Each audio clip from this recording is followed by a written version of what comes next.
Now, let's join ace broadcaster MAMODE AKUGHA as he takes us inside the Niger Delta.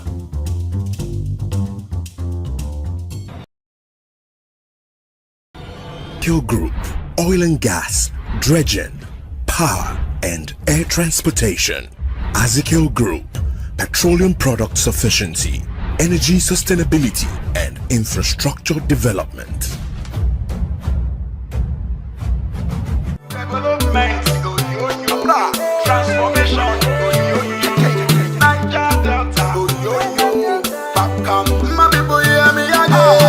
Delta State is popularly known as the Big Heart State.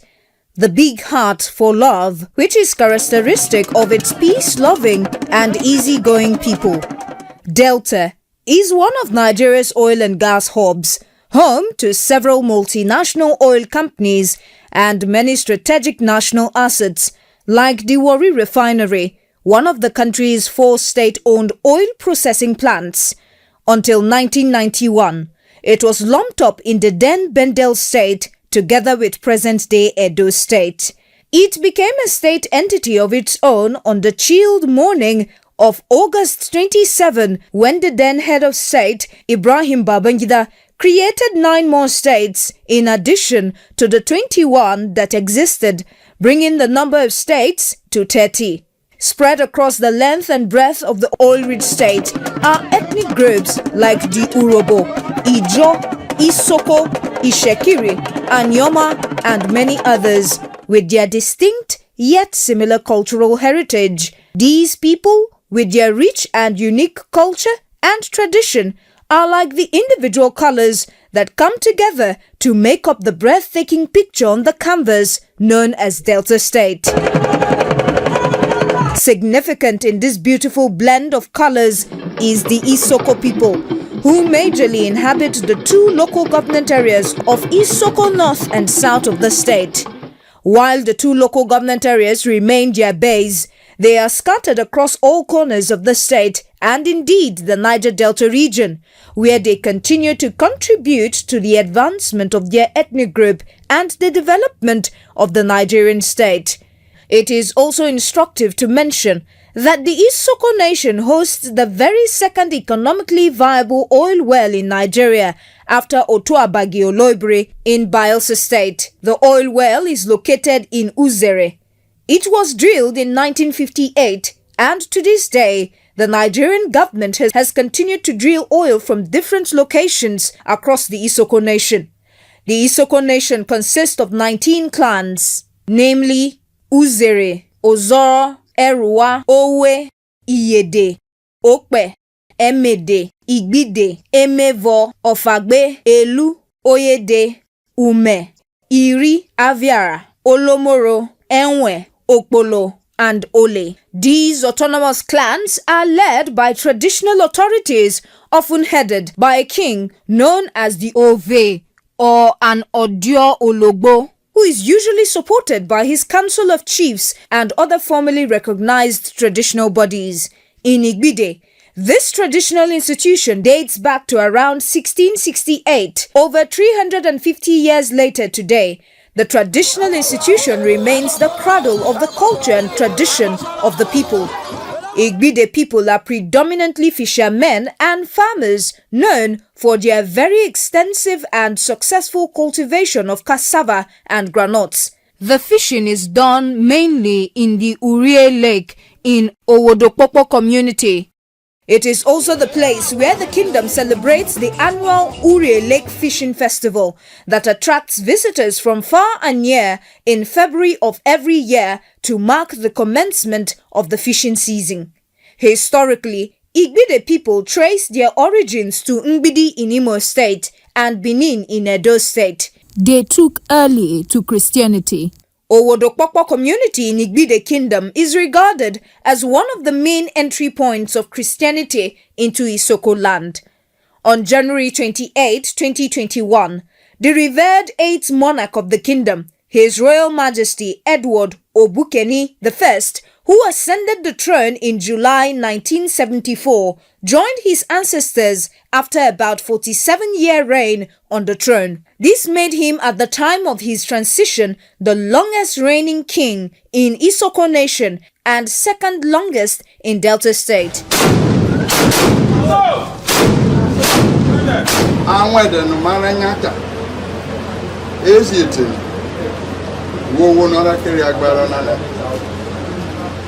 Lónà ẹnu máa yàn sí náà ìfòtò rọ̀ máa fi ètò náà kọ́ wa náà fi àríọ́ náà ẹ̀fà dùgbẹ̀gbẹ̀rẹ̀ rí amára ọ̀bọ̀ ẹ̀fà inú pọ́nà náà ògbòdó àbẹ̀rẹ̀ rẹ̀ nù máa wó rì ọ̀tẹ̀ rẹ̀ wọ́n ẹ̀ṣẹ̀ máa ṣeré bọ́ tó sún òyòrì máa ṣeré bá vivẹ́ òyòrì.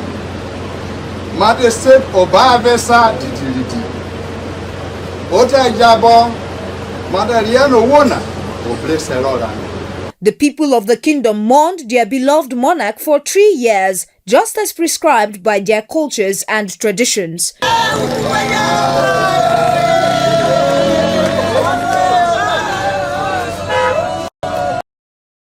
At the mourning and waiting period, the process for the selection of his replacement commenced, typical of such processes across the kingdoms in the region. The situation in Igbide was not different, as it was characterized by hiccups, controversies, and a tussle that saw the crowning of 2 princes from the royal family. The first was of Prince Ozade Obukeni, the biological son of the late king.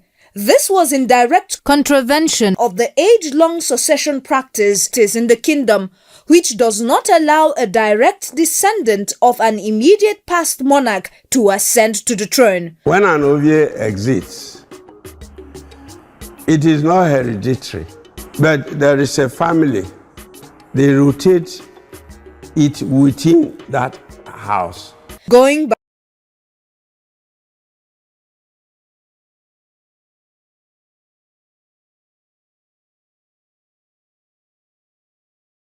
this and serious agitation the kingdom with the crowning of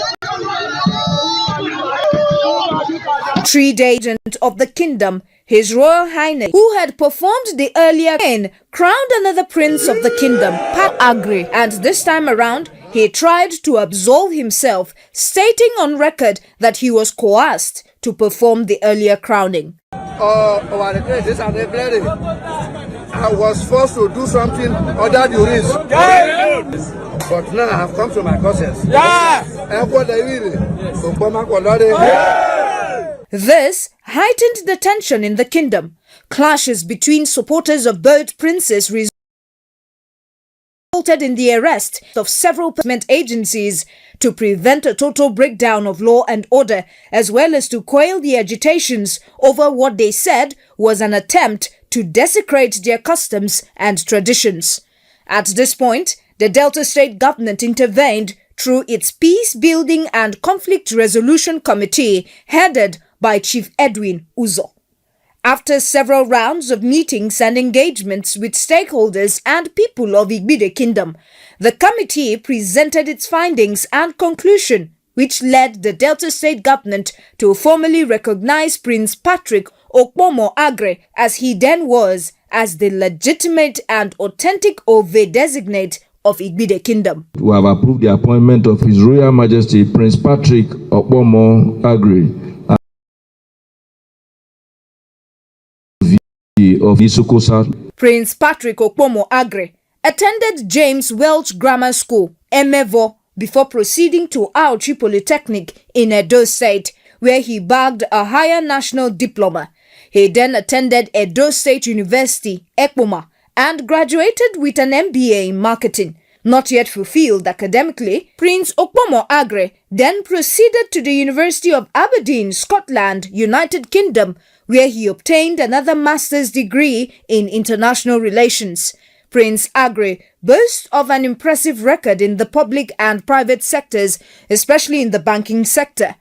His banking career, which began in 1994, saw him serve in several reputable financial institutions, including Citizens International Bank Limited, Nigeria International lead bank, among others. Beyond, His Royal Majesty AKUGHA has been actively involved in civil society and advocacy, participating in groups like the Save Nigeria Group and other liberty and human rights platforms aimed at promoting good governance and national development. His declaration by the Delta State government elicited wide jubilations across the kingdom in celebration of the end of the kingship ascension struggles.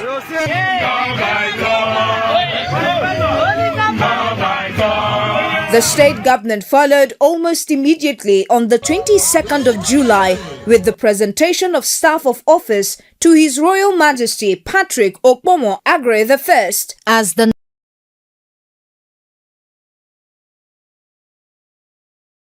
ninth Ovame.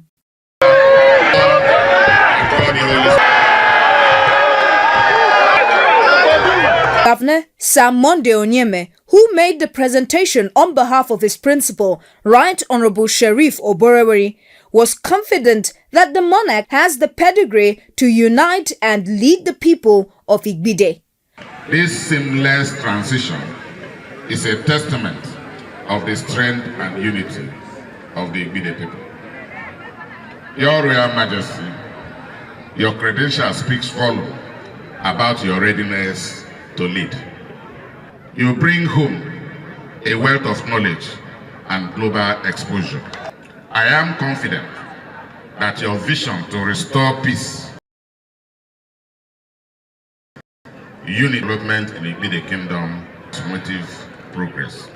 Earlier, media executive and son of the soil, MAMODE AKUGHA, who read the community's address of welcome at the ceremony, called for the unity of all Igbide sons and daughters to ensure that all hands are on deck for the rapid development of the kingdom. Today's event marks the climax of the selection of a monarch for the Igbide Kingdom, in accordance with the extant laws for the all-important selection.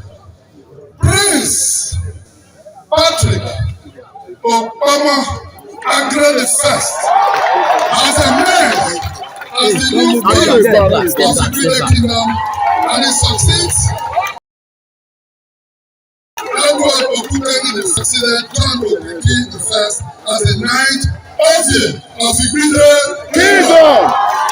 Ìlú ìrọ̀lọ́ Ìbàdàn, ìlú ìrọ̀lọ́ Ìbàdàn, wájà.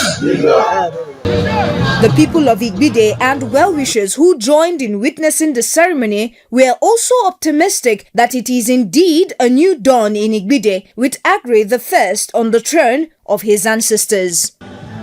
He's very enlightened, he's down to earth, he's passionate about the development of the kingdom. That is why I am happy that we have him as our Royal Majesty.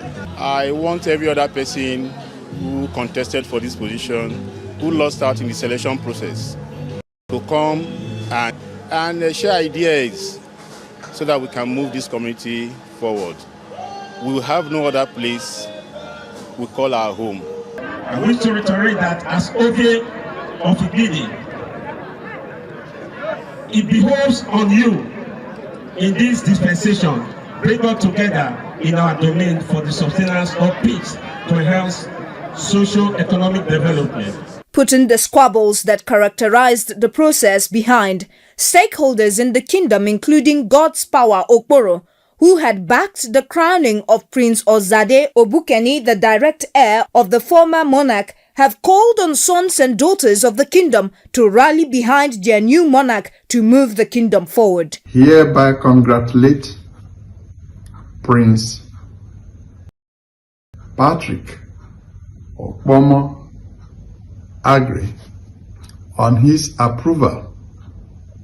I urge all Igbide indigents to be peaceful and law-abiding at all times. For the monarch, all the intrigues of the past are now bygone. The important thing that awaits is the task of serving the entire people of the kingdom. His Royal Majesty AKUGHA I pledged to strengthen internal unity and external collaborations with their neighbors to ensure a peaceful coexistence that would allow for the development and prosperity of the kingdom and the entire state. My assurance is that this is going to bring peace. There will be no rancor again because we are all from the same father. So my task is to unite.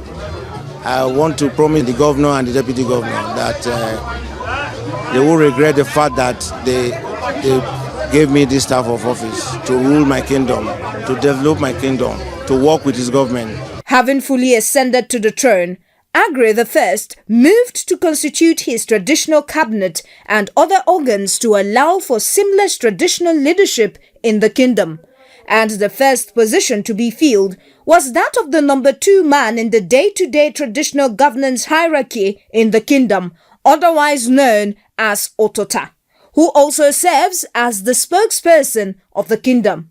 Igbide is subdivided into 3 major quarters after the 3 children of Eru who founded Igbide, namely Ekpo, which is the senior and also known as Unuame, consists of Ekpo, Urovo, Owodokpopo 1 and Owodokpopo 2.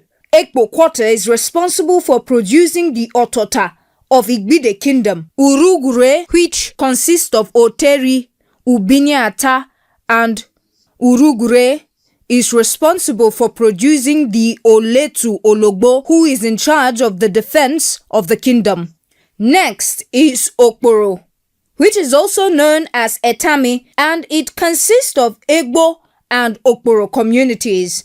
Okporo is also responsible for producing the Oletu Ikpa, which is responsible for organizing and officiating the very colorful and popular Abame Wrestling Festival, which is the formal initiation of boys into manhood in the kingdom.